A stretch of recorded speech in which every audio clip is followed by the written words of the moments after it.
Hello, everyone. Welcome to King Manhwa Recap. This time, we'll continue the discussion. The good boy who turns into a psychopath to hunt down the serial killer. In the previous chapter, Ji-ho, who had lost his family and lived alone, decided to take revenge on Kim Shin. He trained hard every day, forging himself into a perfect arrow as well as the executioner to kill Kim Shin. Meanwhile, Kim Shin, who is in prison knowing that his father is no longer alone, makes him very angry. He asks Mong Man, a protected person in prison, to make his own father again because Kim Shin can't bear to see the figure he considers a father have other people in his life. On the other hand, Ji-ho earns praise from her teacher because her outstanding grades have managed to get her into an early entrance to one of the best aviation universities.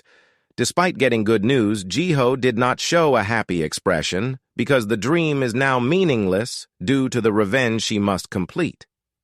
When he returned home from school, he was surprised by the warm welcome in the orphanage. Everyone looks happy because they are impressed by Ji-ho's greatness in being able to enter the university specifically. Ji-ho applied to the university because of her teacher's encouragement when she saw her outstanding grades.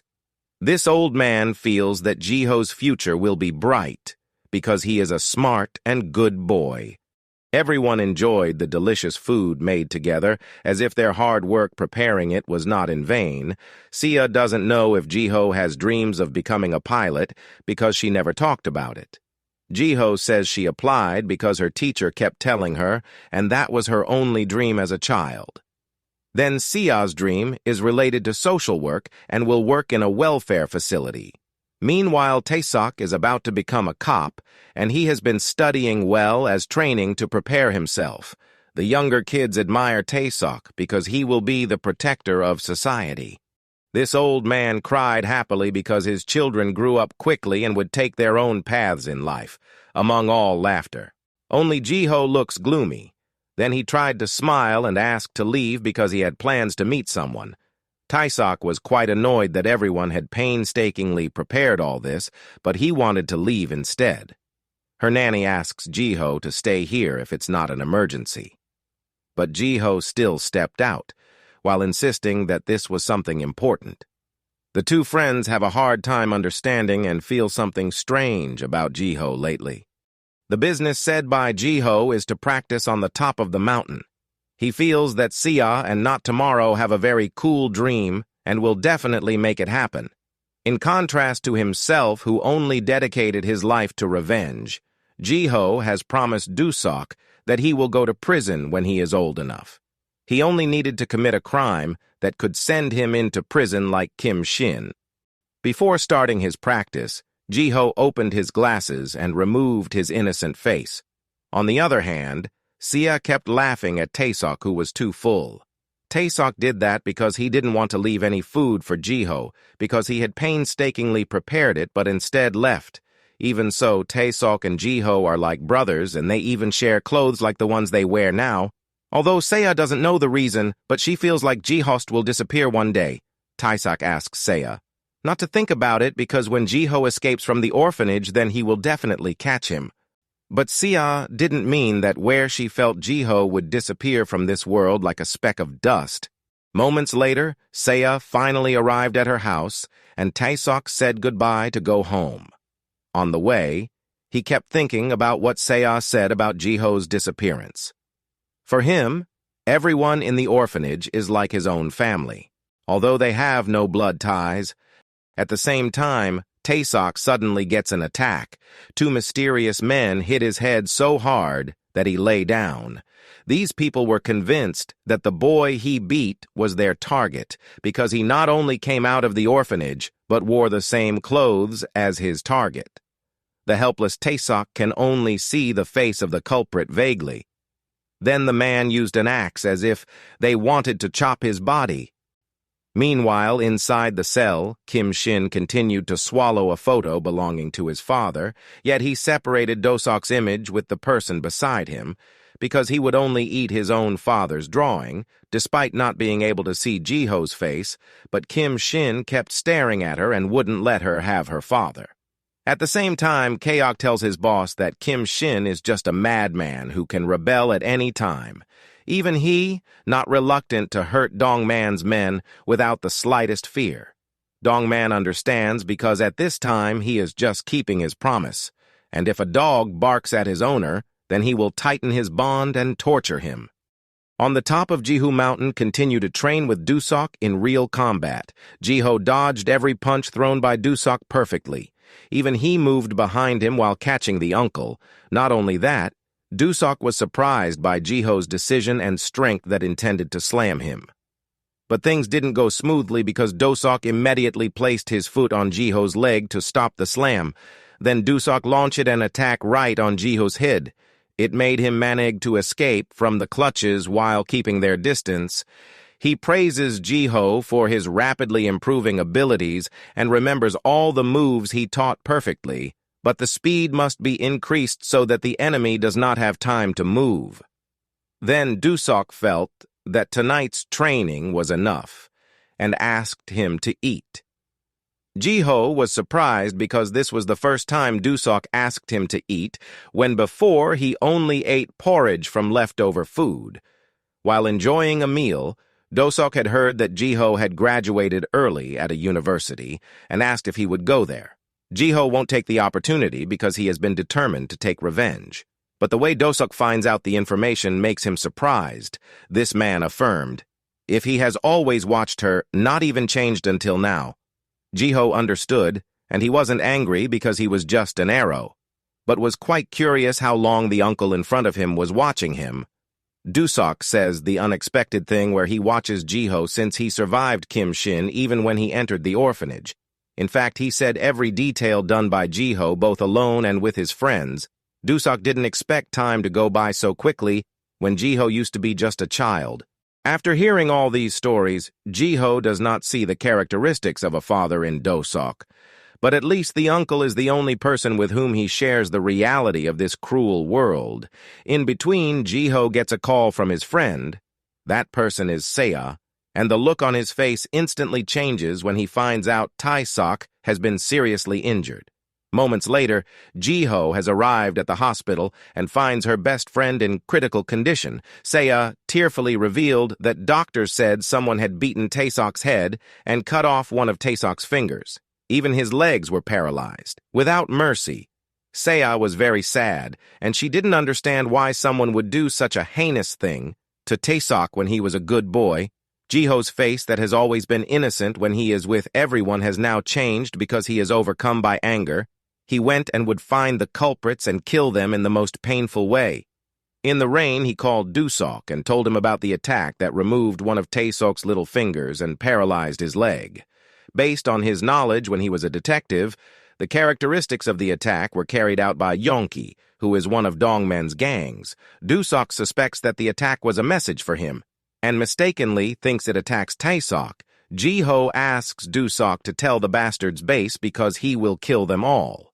But Du-seok did not allow this because it would reveal his identity, even though it was very regrettable, but said tomorrow his identity was still hidden. But Jihope doesn't care about such nonsense because she won't let the person who hurt her friend survive. Du-seok realizes if all this is his fault and he will take care of all those bastards, he just asks Jiho to keep carrying out the plan to kill Kim Shin even though he is not around. That phrase made Jiho startled, and he tried to prevent Du-seok from doing it himself. But Du-seok's decision was unanimous, and he came to the base of those rotten bo himself. Inside the place were seen some gangs torturing someone. It was because he was reluctant to sell his shop when they asked him kindly. This man was very upset that the shopkeeper's stubbornness made him have a hard time with being beaten by Jonki. Therefore, he would seize the shop without paying for it, and even intend to beat it up. At the same time, a knock on the door disturbed them. When opening it, one of them was hit by an attack until it was smashed. The figure is Du-seok, and he arrives with a terrifying face while beating up those who try to prevent his madness. One of the gangsters asked, who was the figure who dared to attack his gang? Du-seok shows a terrifying aura that is very intimidating and introduces himself as the Angel of Death and even asks the person to tell Jonki's whereabouts. The commotion invited all the attention of the gangsters in the other rooms. At first, they thought the commotion was caused by Kang Yu's men, who were Dongman's enemies in the power struggle. But the fact that the person who broke through was an old uncle made them look down on him. Even thought Du-seok had gone crazy and was looking for a place to die.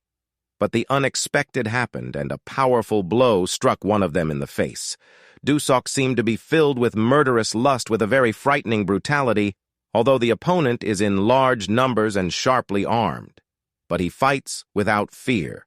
At the same time, someone had managed to stab him in the back. This man laughed, because no matter how strong the uncle in front of him is, it will definitely fall when it is stabbed. But Du-seok did not flinch, and he quickly grabbed the gangster in the face. Even he broke his neck as if he had become accustomed to killing. Everyone began to hesitate to approach him, because the figure in front of him was not an easy opponent to deal with. Du-seok will give them a chance to live if they leave this place. Although everyone had doubts, but still they only need a few stabs to knock out one opponent. While practicing, Ji-hope once asked if he could defeat dozens of enemies. Du-seok emphasized that this only applies in comics, because someone must have limits when fighting many enemies, and he was even ganged up on armed gangsters who were used to killing. Even so, he didn't have the slightest hesitation and confidently raised his fist. He beats every enemy that is within his range in the form of punches and kicks. It's just that the enemies coming from all directions really make it difficult for him. Du-seok must not be caught off guard in the slightest, because when he lowers his supervision, then one attack can be fatal. In the fight, Du-seok showed his very terrifying identity. His face really depicts a figure who has abandoned his human side. He was extremely cruel by continuing to rage fearlessly. The fight had been going on for quite a long time, and he managed to subvert the enemy without getting any fatal wounds on his body. During training, he tells Ji-ho that defeating dozens of enemies is not impossible. Although it is quite difficult, but he just needs to convince his enemy of something. What Du-seok meant was to destroy the confidence of the enemy, who felt strong when swarming with extraordinary strength. When they witness a one-sided massacre, all these rotten will experience the terror of fear so great that their bodies refuse to resist. This method was used by Du-seok, and he asked all those gangsters not to stop and continue to move forward to deal with him. But these people have been overcome by fear and lost their fighting spirit. If he does not want to advance, then Du-seok decides to go forward, and it creates fear as if he is an unstoppable giant to devour his enemy. As Du-seok approached, everyone kept retreating and keeping a distance from him. At the same time, someone came and laughed at his men who stepped back because they looked scared. He hit one of his men for taking care of just one person they couldn't afford. Du-seok questioned whether the person in front of him was Jong-ki, but this man ignored his question. Even he squeezed the shrinking dicks of his men in fear. Jong-ki's arrival made Du-seok understand one thing, where the fear he created was instantly eradicated. He approached Du-seok while praising him for being able to defeat dozens of his men in a short period of time. Jong-ki also felt that the old uncle in front of him was pushing himself too hard to look tough because his body had reached its limit if the two of them fight. He firmly believes that if the old uncle in front of him must meet his end. Before finishing about the babbling fist, Du-seok had been aiming for his face. At the same time, Ji-ho walked up to someone under the rain. His coming was to ask about Jong-ki's gang, because the bastards should know each other. This man was astonished, and assumed that Ji-ho was the one who destroyed their base. Without further ado, Ji-ho asks the whereabouts of the figure called Jong-ki.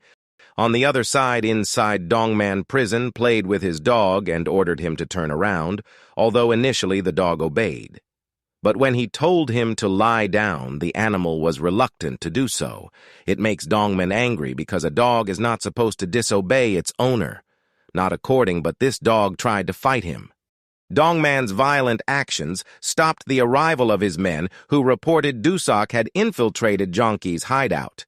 The report made Dongman surprised because he didn't think the person Kim Shin called father was not an ordinary person.